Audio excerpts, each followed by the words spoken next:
Bienvenue à tous mes petits zamzam. On va parler d'un truc que je kiffe particulièrement parce que ça revient tout le temps. Pourquoi, quand on adopte dans un refuge ou dans une association, il faut donner de l'oseille? Mais on nous avait dit que c'était du bénévolat et que les associations et les refuges, ils faisaient pas d'argent sur les animaux. Tu nous expliques?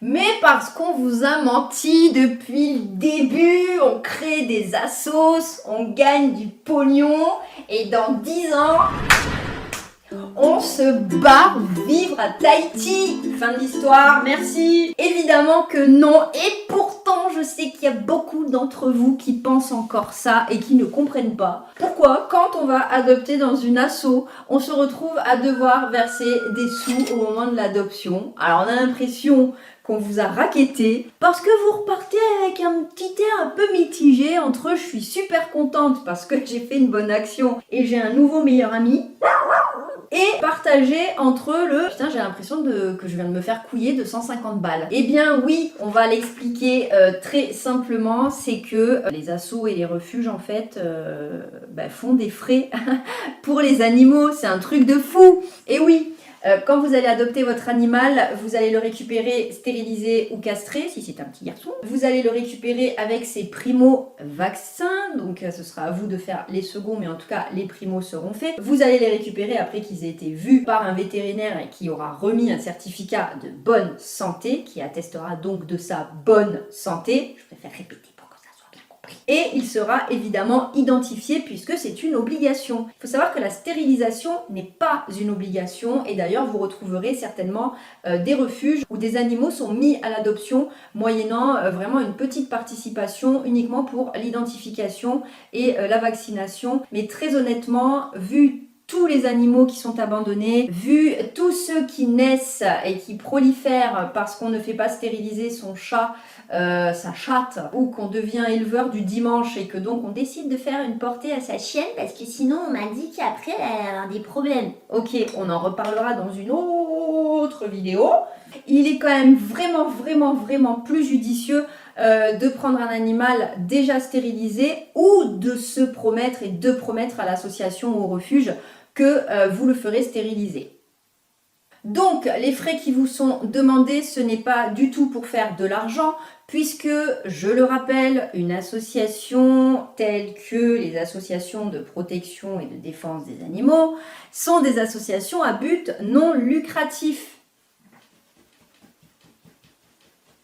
La réponse est dans le mot, c'est à but non lucratif, donc forcément, l'association ne fait pas du tout d'argent sur votre dos, vous n'avez pas besoin de vous sentir enflé par la situation, profitez de votre adoption pleinement. Mais vous allez me dire, oui, mais quand je viens chercher mon animal, il est déjà identifié, il est déjà stérilisé, donc je ne vois pas pourquoi je dois donner 150 € alors que c'est déjà fait.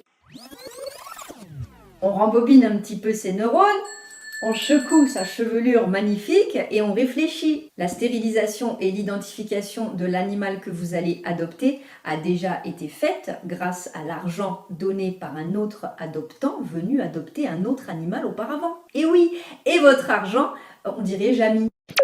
Et oui, et votre argent va servir à stériliser et identifier un autre animal. Donc oui, si vous vous posez la question, toute association ou refuge a au départ, de toute façon quoi qu'il arrive, avancé de l'argent pour les soins, les stérilisations, l'alimentation et tout le soin des animaux qui font partie de leur refuge ou de leur association. Ça fait beaucoup refuge et association, mais c'est pour que vous l'intégriez super bien, d'accord ?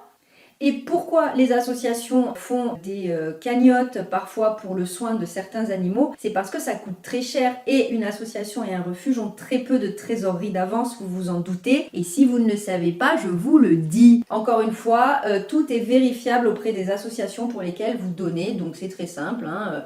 Vous devenez membre d'une asso, vous adhérez. Vous du coup, alors là dès que ça commence à parler des impôts, vous remarquerez que je bégaye un petit peu.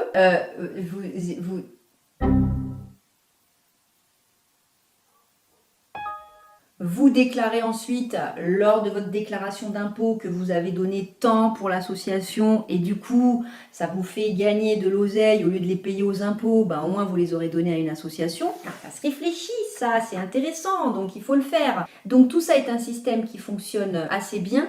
Les grosses fondations aident énormément les petites associations, donnant des bons de stérilisation ou en finançant parfois des gros projets comme la mise en place d'une cuisine ou d'une infirmerie dans les refuges. Donc quand je parle des grosses associations, hein, vous les connaissez, les grosses fondations, Brigitte Bardot, 30 millions d'amis, etc., la SPA, qui sont là. Mais honnêtement, vu le nombre d'animaux qui doivent être pris en charge et vu le peu de moyens donnés par l'État, les grosses assos, les grosses fondations, elles n'ont pas non plus des porte-monnaies à rallonge et donc elles ne peuvent pas rincer tout le monde et on ne peut pas vivre dans le pays des bisounours où chaque bisou, gentil bisounours, un gros bisou, y a rien de plus doux, bisou.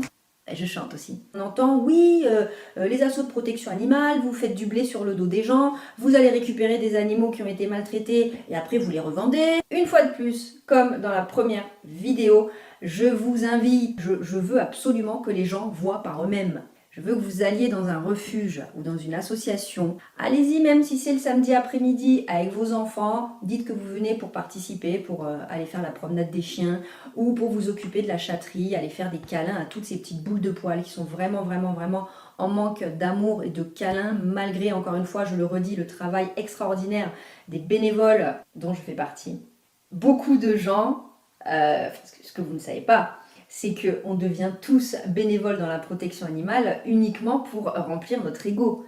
C'est juste pour dire, ouais, moi, j'assume pas celle-là. Bougez-vous le cul, allez-y, devenez quelqu'un d'extraordinaire, on parle plus que ce que vous êtes en ce moment.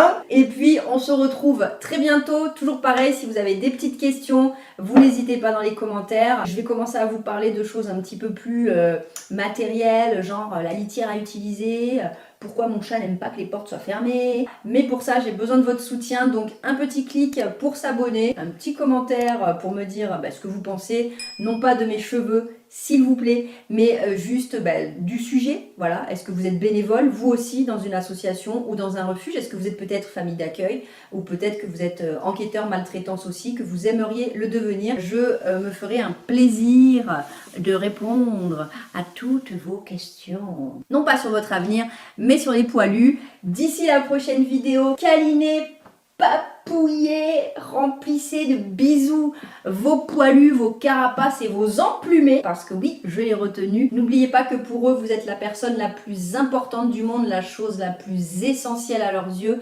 Faites-en de même, rendez-le leur. On se retrouve très bientôt. Ciao, ciao!